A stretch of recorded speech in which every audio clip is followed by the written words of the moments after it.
우리 예수님이 기도하신 내용 한마디 한마디 속에는 하나님께서 이런 심정을 가지고 있다, 이것을 밝혀준 것입니다. 사람들이 기도하는 내용을 보면 그 사람의 중심 내용이 밖으로 표현된 것이죠. 예수님이 땅에 계실 때 기도하신 내용은 여러분과 저를 향해서 하나님이 가장 원하신 것이 무엇인지를 기도 속에 한마디 한마디 속에 담아서 표현한 것입니다. 우리 주님이 제자들과 여러분과 저를 위해서 기도하는 첫 번째 기도 제목은 이들을 보존하여 지켜주십시오. 세상이라는 거대한 세력과 사상과 체계를 가진 세력이 하나님의 뜻대로 살려고 하는 사람들을 끊임없이 도전하고 방해하는데, 이런 세상의 체계와 세상의 정신으로부터 이들의 마음과 생각을 지켜주십시오. 이런 기도고, 또 이 세상에는 악한 자, 즉 사단의 세력이 하나님의 백성들을 무수하게 공격하는데, 문화라든가 여러 가지 세상의 유혹이라든가 핍박이라는 방식을 통해서 하나님을 믿지 못하도록, 하나님과 관계를 끊도록, 파괴하도록 수없이 공격하는데, 이런 세력들로부터 이들을 지켜주시고 보호해 주십시오. 이런 기도를 첫 번째 드렸고, 두 번째로 우리 주님은 우리를 진리로 거룩하게 해주십시오, 이렇게 기도하셨습니다. 거룩하는 뜻은 크게 두 가지 의미가 있다고 그랬죠. 첫째로는 하나님 이 세상의 부패한 곳으로부터 분리시키는 것. 무엇을 위해서 분리를 시키냐면 하나님을 위해서 쓰임받는 그릇으로 쓰기 위해서 분리시키는 것. 세상 사람들 중에서 하나님의 영광을 위해 살도록 분리시키는 것, 따로 분리시키는 것, 이게 거룩이고, 두 번째는 거룩한 삶, 구원받은 신분으로서 하나님의 아들, 딸로 닮아가는 인격과 품성과 삶의 형태가 우리 예수님을 닮아가는, 이게 거룩한 삶으로 표현됩니다. 이것이 거룩입니다. 그것을 뭘로 이루냐면 진리로 거룩해 하옵소서. 우리 주님이 이렇게 기도하신 것입니다. 왜 거룩을 위해서 기도했냐면, 거룩해야 사단과 세상의 세력이 우리를 침몰하지 못합니다. 하나님의 자녀가 거룩하면 악과 세상 세력이 우리를 공격하지 못합니다. 거룩이 우리를 지키는 방법이기 때문에 주님은 우리를 거룩하도록 위해서 기도하셨습니다. 17절에 저희를 진리로 거룩하게 하옵소서. 그런 다음에 곧바로 18절에 아버지께서 나를 세상에 보내신 것 같이 나도 저희를 세상에 보내었고, 아버지께서 나를 세상에 보내셔서 사람들을 하나님께로 이끄는 것처럼 나도 제자들을 세상에 보내서 제자들을 통해서, 교회를 통해서 사람들을 나한테 하나님께 이끄는 전도의 사명을 수행하도록 보냅니다. 그러니까 17절에 거룩, 성화에 대해서 말했어요. 그 다음에 18절에 전도 부분 말이에요. 사명. 성화가 전도에 절대적으로 필요한 방식이기 때문에 성화를 위해서 기도한 것입니다. 하나님의 아들, 딸들이 사명을 수행하는 데 있어서 거룩하게 주님을 닮아가는 것, 이것이 사명 수행에 절대적으로 중요하기 때문에 그런 것입니다. 하나님은 먼저 하나님의 아들, 딸들을 세상 속에도 구별시킵니다. 그리고 구별된 그 사람들이 하나님을 닮도록 성장을 시킵니다. 그리고 그 사람들을 통해서 하나님의 나라를 이루도록 이끌어 가십니다. 하나님의 불신자들을 구원하신 방법은 먼저 구원받은 사람들을 분리시키고, 구원받은 사람들이 하나님을 닮아가게 하고, 그러면 세상은 전부 다 누구를 통해서 예수님을 보냐면 교회 다니는 사람들을 통해서 예수님이 어떤 분인지, 하나님 어떤 분인지를 보는 거예요. 불신자들은 하나님을 모릅니다. 그런데 교회 다니는 사람들은 면밀하게 관찰합니다. 교회 다니는 사람들의 일상생활을 하루하루 매일 주시하고 보고 있습니다. 믿지 않는 가족들이 믿는 가족들을 매일 쳐다봅니다. 그리고 동네 사람들이 교회 다니는 사람들의 생각과 의식과 언어를 항시 주시하고 관찰합니다. 요한복음 17장 10절에 내가 저희로 말미암아 영광을 받았나이다. 예수님은 믿는 그리스도인을 통해서 영광을 받으십니다. 세상 사람들은 우리를 통하지 않고는 예수님을 알 수가 없습니다. 불신자들은 교회를 통하지 않고는 하나님을 만날 길이 없습니다. 그래서 우리를 통해서 세상은 예수님을 알게 되고, 예수 믿는 성도들 안에 계신 하나님이 불신자들에게 하나님의 모습을 나타냅니다. 이것을 통해서 예수님은 영광을 받으신다고, 내가 저희로 말미암아 영광을 받았나이다, 이렇게 표현한 것입니다. 하나님의 아들, 딸들이 하나님을 믿고 구원받으면 그들 속에 하나님께서 찬양하셔서 역사하십니다. 완벽한 인격은 아니지만 위기를 만나면 하나님을 찾고 하나님을 부르짖는, 그리고 그 문제를 풀어나가는 하나님의 자녀들의 모습을 불신자들이 유심히 보고 관찰합니다. 그래서 모든 성도는 이 세상에 예수님을 알리는 사람, 하나님을 알리는 사람, 이걸 늘 기억해야 됩니다. 성도의 정체성은 나는 하나님께 구별된 사람, 나는 하나님의 자녀, 나는 천국 백성, 그리고 내 사명은 하나님을 세상에 보여주고 알려주는 사람. 이렇게 사도행전이나 기독교 초창기에 보면 복음이 그렇게 전달됐습니다. 오순절에 성령이 강력하게 임하지요. 이들의 삶에 혁명이 일어나죠. 삶이 달라져요. 이 사람들이 가정에 가면 완전히 옛날 예수님을 믿기 전과 믿은 후가 완전히 달라져요. 그래서 사람들이 굉장히 이 사람들을 주목해서 와요. 그리고 이 사람들이 그리스도인, 그리고 이 그리스도인들의 개개인의 삶이 그 사람들과 관련된 사람들의 영향을 끼쳐요. 파장을 끼쳐요. 그리고 그 사람들이 하나님께로 돌아옵니다. 개개인이 1대1로 삶의 변화가 일어나면서 각 관계에 있는 사람들에게 영향을 끼치게 합니다. 한 사람이 다른 사람들의 영향력을 행사합니다. 그래서 개개인의 영향력인 언어와 활동을 통해서 그 사람 주변에 있는 가족과 지인들이 하나님께로 돌아오는 일, 이게 사도행전의 전도의 방식입니다. 이 현대교회에서 전도 전략, 현대교회는 전도 전략을 위해서 조직을 하고 전도 조직을 만들고 전도대를 만들고 전도대 특수훈련을 시킵니다. 그리고 사람에 대해서 많이 연구합니다. 사람의 힘에 대해서 연구하고 사람의 유형별로 분류해가지고 사람들을 연구하고 그들이 어떻게 접근해서 어떻게 말을 전하고 어떻게 전략적으로 전도할 것인지 이거 많이 교회들에서 훈련합니다. 이것들이 모두 필요합니다.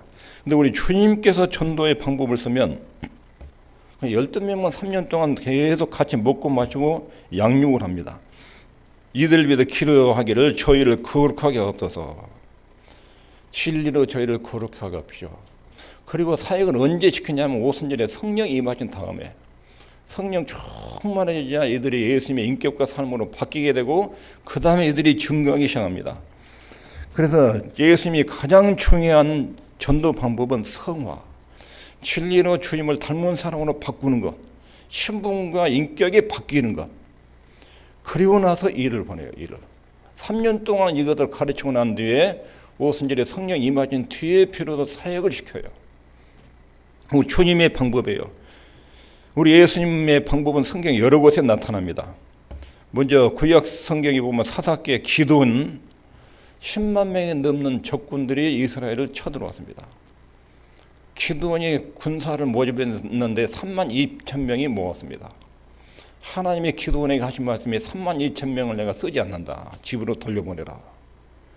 3만 2천 명, 10만 명을 상대하는데 3만 2천 명도 모자란데 다 돌려보는 거 300명을 씁니다. 300명을.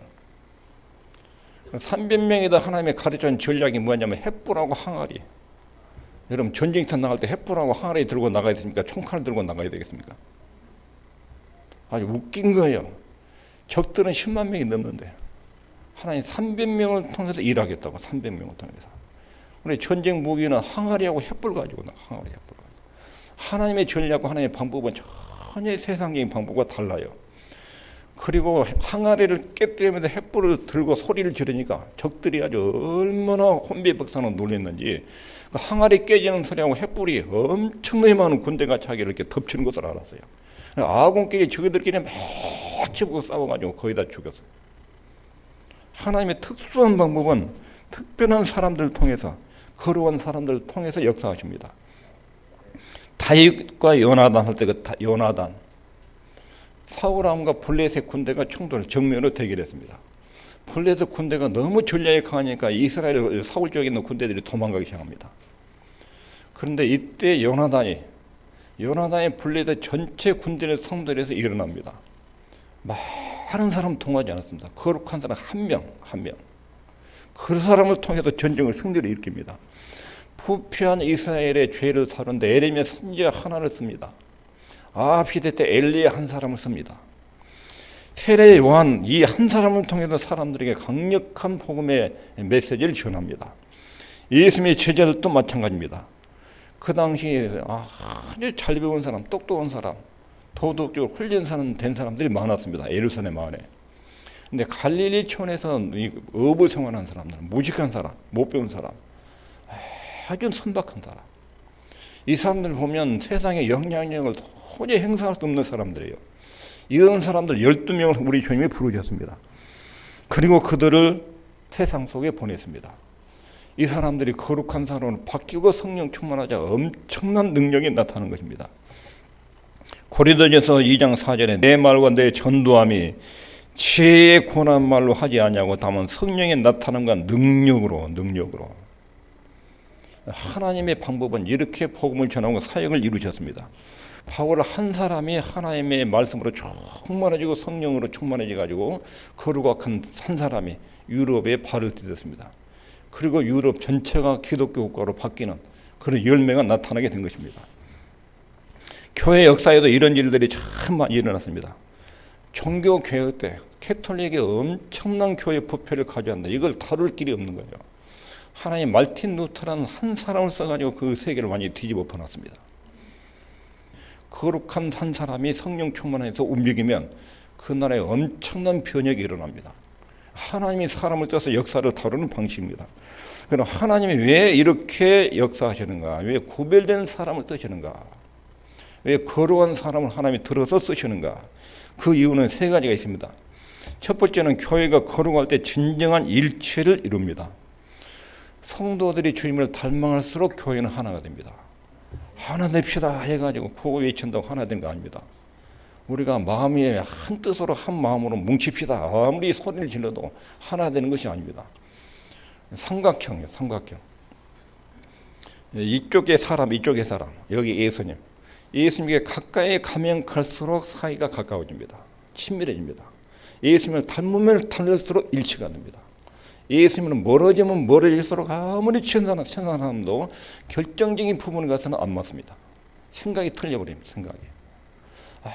아무리 인간적인 소산으로 대인관계로 선물 주고받고 하면서 해도 주님으로부터 멀어질수록 생각이 안 맞습니다. 생각이. 아무리 안 맞을 것 같은 사람도 우리 예수님께 가까이 가면 가까이 할수록 경건하고 거리해질수록 일치를 이룹니다. 하나가 됩니다. 하나가 되는 방법은 거룩합니다. 거룩함. 주님을 닮아갈수록 제자들은 일치가 이루어집니다. 교회 일치도 주님을 닮아갈수록 하나가 됩니다. 연합을 이루기 위해서 거룩하게 돼야 한다.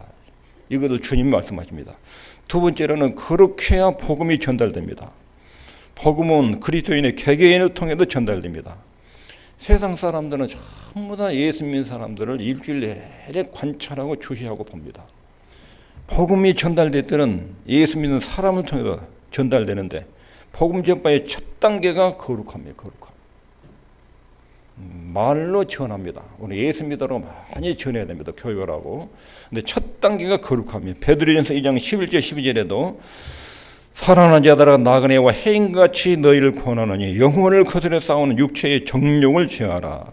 너희가 이방인 중에서 행실을 선하게 가져 너희를 악행한다고 비방하는 자들로 하여금 너희 선한 일을 보고 부흥하시는 날에 하나님께 영광을 돌리게 하라. 너희를 중상모략한 사람들한테 교회 다닌 것들이 그 모양이라고 이렇게 비방하는 사람들 앞에 착한 행실로 반응을 보여가지고 내가 사람 잘못 봤구나. 교회 다니는 그런 사람이 아니구나.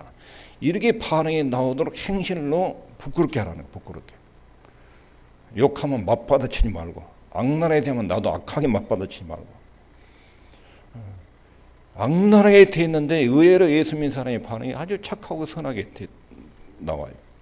그 사람이 놀래요. 내가 저 사람 잘못 알았다. 내가 무례하게 되었다. 이렇게 느끼도록 처신하는 거예요. 이게 거룩한 성화와 전도의 관계예요. 격동하는 말을 들을 때도 사나운 공격과 욕설을 퍼볼 때도 평정을 위하고 대하는 태도를 통해서 저 사람들한테는 도대체 속에 뭐가 들어있느냐. 저 사람한테는 뭔가 속에가 우리에게 없는 뭔가가 있구나. 그리고 이런 호기심을 가지고 보게 돼요. 현대인들은 겉으로는 밝고 행복한 것처럼 보이는데 속에 다 병들어요. 속이. 인생에 뭔가 심각한 문제가 있는데 그게 뭔지를 몰라요. 인간이 이렇게 살아서 안 되냐. 나라나 사람들의 행태나 각종 범죄를 보면 각종 범죄들이 뉴스에 매일 첫 번째 나오죠. 뭔가 세상이 잘못된 줄 알아요. 근데 무엇이 어떻게 잘못된지를 몰라요. 사람들의 삶에 뭔가 문제가 있고 자기에게 채워줄 수 없는 뭔가 속에 허무가 있어요. 근데 그것이 왜 생겼는지, 그게 뭔지를 정체를 몰라요. 그런데 예수 믿는 사람들을 보면 자기가 똑같은 속죄를 가지고 있는데 대하는 태도가 다른 거야. 문제를 풀어가는 방식이. 나는 저 문제를 같으면 나는 저 사람은 왜 나 같은 똑같은 문제인데 저렇게 초연할까? 왜 당황하지 않을까? 뭔가 자기 배후에 큰 신의 능력이 돕는다는 걸 믿고 의지하는 모습이 그 사람들에 굉장히 도전적으로 느껴져요. 나도 저 사람처럼 그런 백을 좀 가지고 살았으면 좋겠다. 그런 호기심에 대해서 예수 믿는 사람을 대할 수 있게, 볼 수 있게. 그런 모습을 봐야 돼요. 예를 들면 불신 가족들하고 같이 살아요. 가정에 위기가 왔어요. 가족들이 난리, 어떻게 해야 되냐면 난리요. 그중에 예수 믿는 사람이 차분해요. 걱정하지 마라. 내가 기도할게. 그럼 이 문제 풀어줘. 기다려봐. 안 믿는 가족들이 얼마나 안도해 하십니다. 그래, 뭔가 도움이 하여튼, 뭔가 하여튼 힘이 도와줘서 풀어줬으면 좋겠다. 간절한 심령으로 예수 믿는 사람이 굉장히 든든하게 느껴진 거예요. 그리고 하나님께 이 사람이 기도했더니 그 문제가 잘 풀어져. 거봐, 내가 뭐라고 했냐. 하나님 이렇게 역사하신 거 봐라. 이러면 그때 예수 믿는 사람이 보는 시각이 달라진 거예요. 완전히 달라져요. 근데 같이 걱정하는데 같이 난리 없어요. 친정 엄마, 시댁 엄마, 시어머니 막 걱정해 같이 막 떠들어가지고 막 정신 잃고 어떻게 해봐라고 빼기는 사람 찾아보고 돈 넣어보라고. 이런 똑같은 태도를 보면 전혀 그 사람이나 나나 다를 것이 하나도 없구나. 교회는 열심히 다니는데 다를 것이 하나도 없구나. 어떤 교회 다니는 여집사님이 있었어요. 교회는 무지하게 열심히, 남편은 교회 안 다녀요. 이 여집사는 가게마다 외상을 깔려놓고 다녀요. 돈 빌려놓고 안 갚아요. 그냥 이런 사람 보면 남편이 교회 다니겠습니까? 남편 대한 것도 보나마나 뻔하고 자녀 대한 거 보나마나 뻔하지요. 근데 어느 날 이 사람이 명목상 그리스도인이 어느 날 교회 다니다가 하나님을 진짜로 만났어요. 하나님 은혜와 사랑으로 감동받고 이 사람이 많이 뒤집어졌어요. 빌린 돈 다 갚았어요. 남편 대하는 태도가 하루아침에 돌변했어요. 자녀 대하는 태도와 가치관 달랐어요. 그러니 남편이 6개월 만에 교회를 나왔어요. 교회에 나오라는 말을 말도 안 했는데 교회에 따라 나왔어요. 자기 아내 속의 내면의 변화, 이걸 본 거야. 이 사람을 바꾼 것이 뭐냐.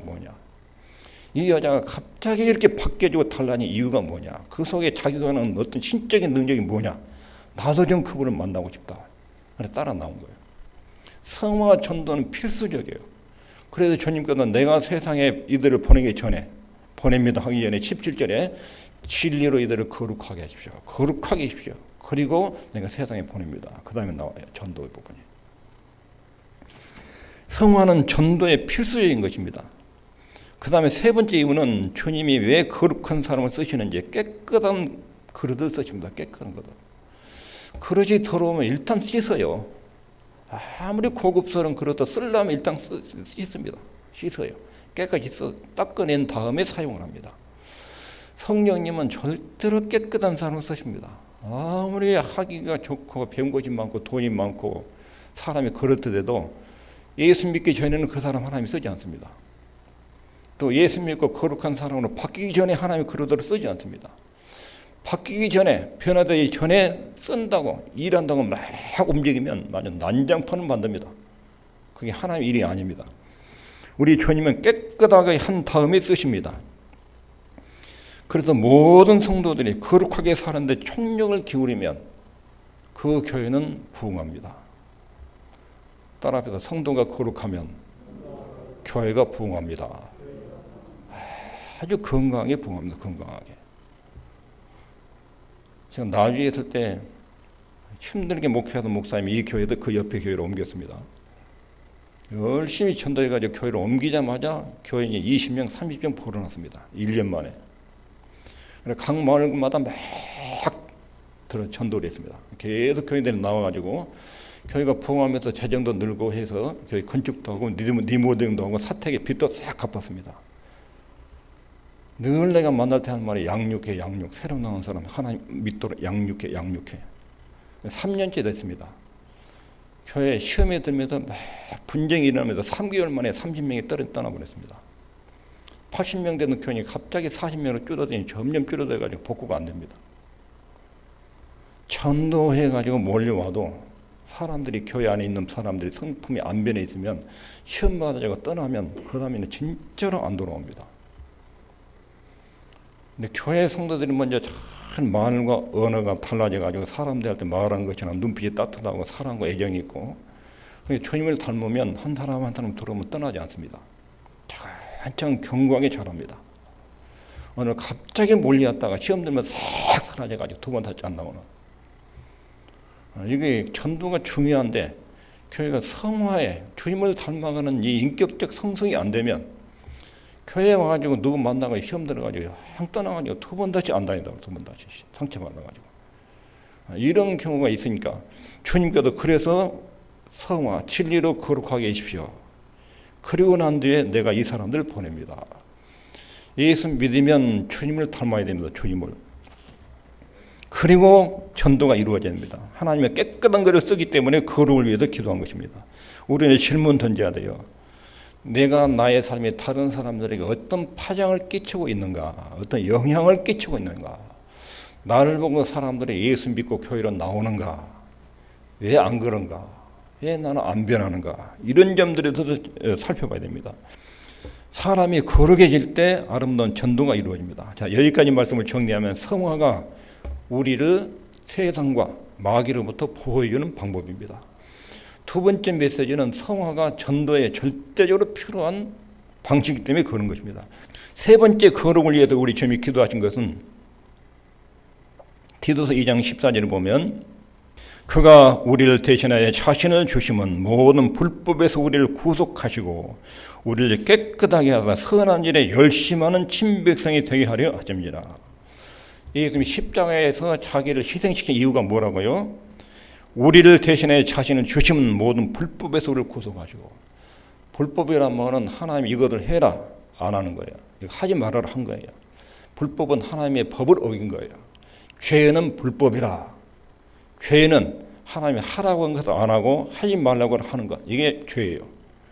이런 죄 가운데 사는 사람들 가운데서 우리를 건져내서 선한 일에 열심하는 친백성, 우리를 깨끗하게 만든 다음에 하나님의 뜻에서 하나님 해라 그럼 하고, 하지 말아라 그럼 안 하고, 하라는 것을 못한 것을 회개하고, 하지 말라고 한 것을 잘못했다고 회개하고 돌이키고, 이런 대로 옮기기 위해서 우리 주님이 십자가에 죽으셨다. 우리를 거룩하게 하기 위해서. 우리 주님께서 우리를 구원하신 최종적 목적은 거룩한 하나님의 백성, 하나님을 닮은 아들, 딸들. 그래서 십자가에 죽으신 주님의 목적이 우리를 거룩하기 위해서예요. 그래서 주님께서 내 아들, 딸들을 거룩하게 해주십시오. 이런 기도를 드린 것입니다. 자, 여기서 성화 교리가 나오죠. 성화. 성화는 주 예수님을 닮은 거예요. 인격과 품성이 우리 주님을 닮아가는 거예요. 여기서 주의해야 될 것이 있어요. 읽겠습니다. 시작. 칭의와 성화를 분리치는 거, 이거 조심해야 돼요. 이단적 교리, 잘못된 가르침은 예수 믿고 하나님의 아들, 딸들이 됐어도 하나님을 닮아가지 않을 수가 있다. 이거 잘못된 거예요. 자, 예수 믿고 하나님의 자녀가 된 것, 이걸 칭의, 의롭다고 칭해졌다. 예수 믿음으로 의롭다함을 얻는 거, 이게 칭의예요. 칭의, 성화는 주님을 닮아가는 거예요. 그런데 여기서 원리 읽겠습니다. 시작. 예수 믿는 사람은 거룩해집니다.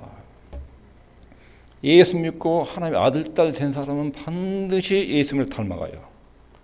예수님을 딱 영접했다. 하나님의 자녀로 출생했다. 출생한 아이는 성장해 가는 거예요. 태어난 아이는 자라가요. 죽은 아이는 안 자라요. 그러니까 예수를 믿었어요. 근데 그 사람 인격이 안 변해요. 예수 안 믿은 거예요. 예수 몰라요. 몰라. 하나님을 모르고 안 믿은 거예요. 예수를 믿고 하나님의 자녀로 출생했다. 영적인 생명이 그 속에 들어갔죠. 영생에 들어갔어요. 영생에 들어가면 자랍니다. 속도가 빠르냐 느리냐 이 차이는 있어요. 예수를 믿으면 반드시 자라요. 성화와 칭의는 구별되지 않아요. 하나에 하나. 하나님의 아들, 딸이 되면 자라요. 변합니다. 거룩하게 되지 않고 의롭게 될 수 없다. 이것은 잘못된 거예요. 바울 사도가 로마서 8장 30절에 미리 정하신 그들 또한 부르시고 창세절에 정한 사람을 역사 속에서 하나의 자기 아들들 불러요. 부르신 그들을 의롭다 하시고 예수 믿고 의롭다 함을 얻어요. 의롭다 하신 그들 또한 영원롭게 하셨느니라. 다 하나로 연결돼 있어요. 하나로 연결돼 있어요. 예수 믿는 것 따로 인격치료 엉망이고 그러지 않아요. 그러니까 개인적인 차이가 있을 수 있어요. 그런데 예수 믿는 사람 저 사람 작년보다 올해 좀 변했네. 5년 전에 저 사람 안 그랬는데 지금 많이 변했어. 그러면 그게 영생이 지금 잘하고 있는 거예요. 잘하고. 가족들로부터 그런 말을 들으셔야 돼요. 아, 이 사람 작년보다 많이 변해서 우리 집사람 5년 전하고 지금 완전히 달라졌습니다. 당신 신랑 지금도 그래? 아니 지금 안 그래. 예수님이 몇 년 됐는데 나를 대하는 태도나 애기들 대하는 태도나 아니 사람 변했어. 그게 정상이에요. 정상.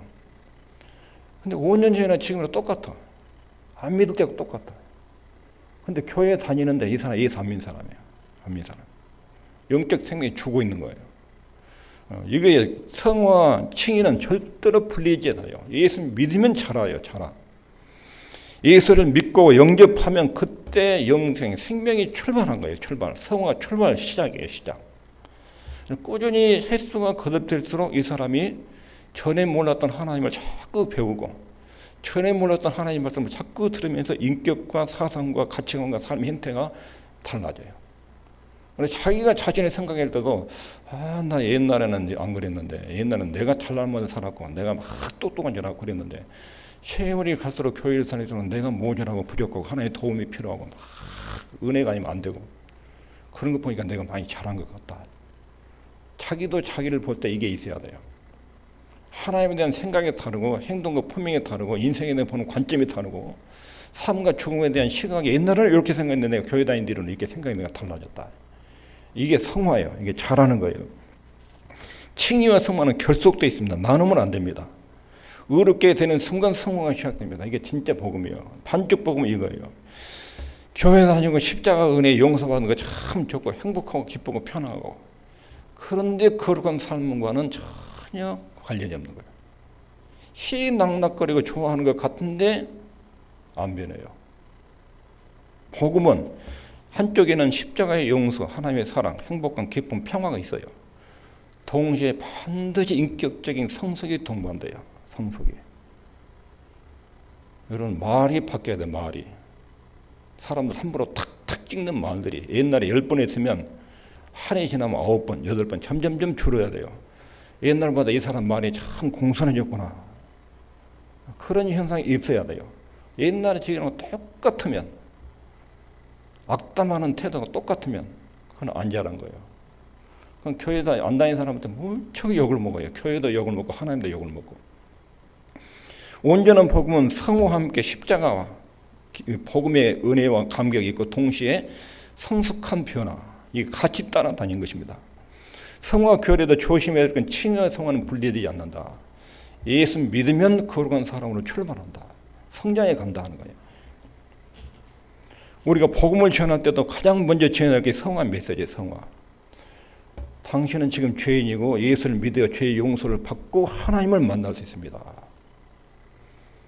전에 베트남 여행을 갔는데 가이드가 한국 사업가 있는 데로 장사석으로 안내를 한 거예요. 그리고 목사님들이 갔는데 이 사업관리에서 기도를 좀 해주란 거예요. 그 가이드는 안 믿는 사람이에요. 근데 기도를 누구한테 지금 나한테 해주란 나한테. 가이드 보고 그 사람 교회 다녀요? 안 다녀요? 안 다닙니다. 그럼 그 사장님 좀 부르라고. 기도님 부르라고. 불러서 왔어요. 내가 당신 위해도 기도해 주길 바라느냐? 기도해 주면 좋죠. 그래, 기도합시다. 그래요. 뭔 기도가 있어요? 하나님 이 사람들은 죄악에 깔려 있습니다. 예수를 모릅니다. 예수를 만나서 예수 믿고 하나의 아들 다 되고 그러고 나서 하나님의 복을 받도록 인도해 주십시오. 이렇게 기도했어요. 복음 전에부터 복음 기도했어요. 복음을 전할 때는 당신과 하나님 사는 지금 죄로 막혀 있다. 당신이 하나님 만나려면 죄부터 용서받는다. 이게 거룩이에요. 거룩. 성화. 전도할 때는 이거부터 말해야 돼요. 하나님은 거룩하신데 우린 죄인이다. 죄를 용서받기 전에는 그분을 만날 수 없다. 히브리서 12장 14절 모든 사람으로서 화평함과 거룩함을 좇으라. 이것이 없이는 아무도 주를 보지 못하리라. 사람들과 싸우면 마음이 답답하고 마음이 괴로워가지고 하나님 불러도 응답이 없어요. 모든 사람과 화평함을 따르라. 화평. 관계를 회복시켜라. 그리고 거룩함을 좇아라. 이것이 없이는 주님을 만나지 못한다. 불신자들도 그렇고 성도도 마찬가지예요. 거룩함이 하나님과의 교통이 살아나는 길입니다. 하나님이 계십니다. 모든 인간은 창조주 하나님 앞에 마지막에 설 것입니다. 그래서 예수님은 저들을 거룩하게 해주십시오. 거룩해야 주님을 만날 수 있습니다. 하나님 영광스러운 하나님 만날 수 있습니다. 하나님의 자녀를 위해서 기도할 때 거룩하도록 기도한 것입니다. 거룩이 없이는 우리는 아무짝에도 쓸모없는 사람이 됩니다. 교회를 수십 년이 다녔어도 거룩하지 않으면 쓸모없는 그릇, 하나님 쓰지 않는 그릇으로 계속 그렇게 남아 있습니다. 거룩해야 됩니다. 오늘 말씀을 정리하면 우리 주님께서 첫 번째 기도 제목이 보존과 지키심. 하나님 이들을 지켜주십시오. 세상으로부터 악으로부터 지켜주십시오. 두 번째 기도 제목은 진리로 거룩하게 해주십시오. 왜 그렇게 기도하셨냐면 거룩해야 우리가 악과 사단으로부터 세상으로부터 보호를 받기 때문에 그렇습니다. 거룩해야 복음이 전달되기 때문에 우리 예수님 십자가에 죽으신 이유가 거룩하게 하도록 해서 죽으셨고 거룩하게 쓰임을 받기 때문에 우리 주님 우리를 거룩을 위해서 기도하셨습니다. 우리 구원의 최종적 목적이 우리 주님이 십자가에 죽으신 이유가 우리를 세상 가운데서 건져내셔서 하나님의 선한 백성, 선한 착한 일을 하는 친백성이 되도록 해서 십자가에 죽으셨다. 이런 목적을 위해서 우리 주님이 기도하신 것입니다. 기도하겠습니다.